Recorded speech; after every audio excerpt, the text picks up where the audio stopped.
How to buy SYNTHR token. So this token came under the symbol of synth. So before we start, it's not financial advice. I'm not professional or economic expert. So before investing in any project that you found on my channel, please do your own research. Now before going on buy this token, make sure to check the Rex account and keep following their updates about this token and go and engage with their community. They have a big community there. As you can see, they have 100,000 followers. So if you see that pinned post, you can see that big news SYNTHR is now listed on Gate.io with massive rewards for the community.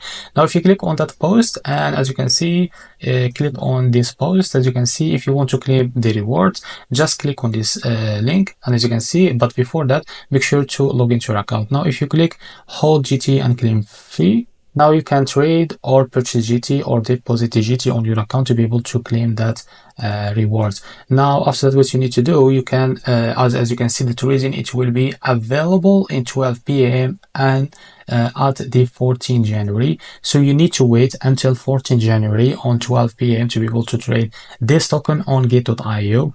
So as you can see here, guys, so this is how to buy SYNTHR token. If you find this video helpful, please like and subscribe. See you in the next video.